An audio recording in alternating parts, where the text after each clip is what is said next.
क्या आपने कभी सोचा है कि भगवत गीता की शुरुआत युद्ध से क्यों होती है? क्यों पहला श्लोक किसी ज्ञान, भक्ति या योग से नहीं, बल्कि एक प्रश्न से शुरू होता है? महाभारत का युद्ध शुरू होने वाला था। एक तरफ पांडवों की सेना थी, दूसरी तरफ कौरवों की। शंख बज चुके थे, धनुष उड़ चुके थे और पूरी दुनिया की नजरें कुरुक्षेत्र पर थीं।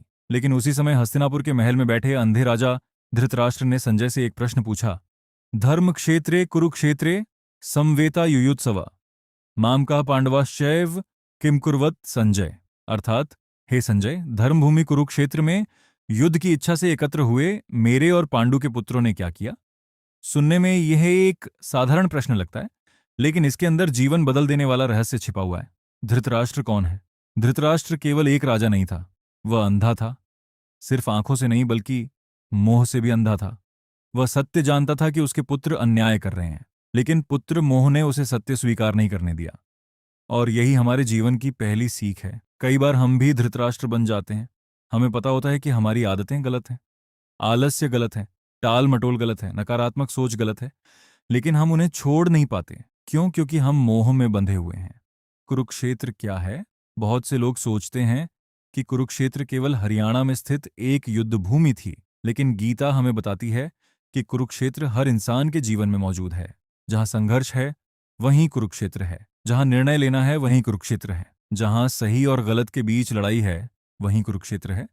एक विद्यार्थी का कुरुक्षेत्र उसकी पढ़ाई है, एक खिलाड़ी का कुरुक्षेत्र उसका मैदान है, एक व्यापारी का कुरुक्षेत्र उसका व्यवसाय है, और एक साधारण इंसान का कुरुक्षेत्र उसका जीवन है। हर सुबह जब आप उठते हैं, तब आपके सामने भी एक युद्ध शुरू होता है। एक तरफ आपके सपने खड़े होते हैं, दूसरी तरफ आपका आलस्य, एक तरफ अनुशासन, दूसरी तरफ बहाने, एक तरफ मेहनत, दूसरी तरफ आराम।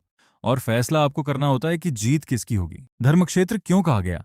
धृतराष्ट्र ने केवल कुरुक्षेत्र नहीं कहा, उसने कहा धर्मक्षेत्रे कुरुक्षेत्रे, अर्थात धर्म की भूमि कुरुक्षेत्र। यह शब्द बहुत महत्वपूर्ण है, क्योंकि जब इंसान धर्म यानी सत्य, न्याय और सही मार्ग पर खड़ा होता है, तब अंततः विजय उसी की होती है। शुरुआत में अधर्म शक्तिशाली दिखाई दे सकता है, झूठ तेजी से आगे बढ़ता हुआ दिखाई दे सकता है, गलत लोग सफल होते हुए दिखाई दे सकते हैं, लेकिन समय का न्याय सबसे बड़ा न्याय है। महाभारत इसका प्रमाण है। कौरवों के पास विशाल सेना थी, पांडवों के पास केवल सत्य था। फिर भी जीत पांडवों की हुई, क्योंकि धर्म देर से जीतता है, लेकिन हारता कभी नहीं। मामका और पांडवा का रहस्य धृतराष्ट्र ने कहा, मेरे पुत्र और पांडु के पुत्र। उसने कभी दोनों को अपना नहीं माना। यही उसका सबसे बड़ा दोष था। भेदभाव, अहंकार, स्वार्थ। जब इंसान मैं और मेरा में फंस जाता है, तब विनाश शुरू हो जाता है। आज भी यही हो रहा है। मेरा पैसा, मेरा पद, मेरा फायदा, मेरा नाम, और इसी मेरा के कारण रिश्ते टूटते हैं, समाज टूटता है और इंसान भीतर से कमजोर हो जाता है। असली युद्ध बाहर नहीं, अंदर है। महाभारत का सबसे बड़ा संदेश ये नहीं है कि युद्ध कैसे लड़ा जाए, बल्कि ये है कि खुद के अंदर के युद्ध को कैसे जीता जाए। हमारे अंदर भी कौरव और पांडव रहते हैं। कौरव कौन है? काम, क्रोध, लोभ, मोह, आलस्य, अहंकार और भय। पांडव कौन है? साहस, धैर्य, सत्य, अनुशासन, आत्मविश्वास और मेहनत। हर दिन दोनों सेनाएं आमने सामने खड़ी होती हैं। जब आप लक्ष्य की ओर कदम बढ़ाते हैं, तब पांडव मजबूत होते हैं। जब आप बहाने बनाते हैं, तब कौरव मजबूत होते हैं। निर्णय आपका होता है। संजय का प्रतीक धृतराष्ट्र ने प्रश्न संजय से पूछा। संजय को दिव्य दृष्टि प्राप्त थी, वह दूर बैठकर भी सब कुछ देख सकता था। जीवन में संजय हमारी विवेक शक्ति है। जब मन मोह में अंधा हो जाता है, तब विवेक हमें सच्चाई दिखाता है। लेकिन समस्या यह है कि हम विवेक की आवाज कम सुनते हैं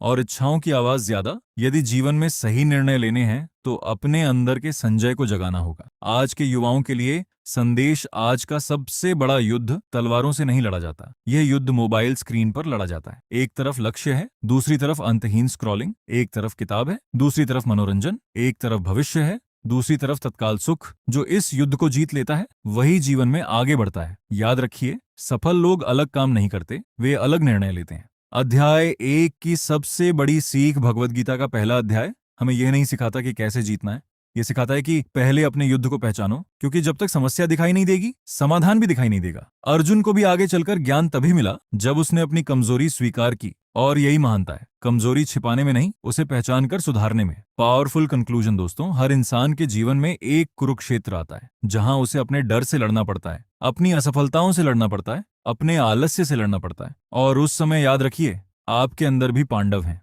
आपके अंदर भी कृष्ण की शक्ति है, आपके अंदर भी विजय की संभावना है। बस अपने जीवन के कुरुक्षेत्र से भागे मत, उसका सामना कीजिए, क्योंकि गीता का पहला अध्याय हमें बताता है युद्ध से भागने वाले इतिहास नहीं बनाते, इतिहास वही बनाते हैं जो सत्य, साहस और धर्म के साथ अपने जीवन के कुरुक्षेत्र में डटे रहते हैं। जय श्री कृष्ण।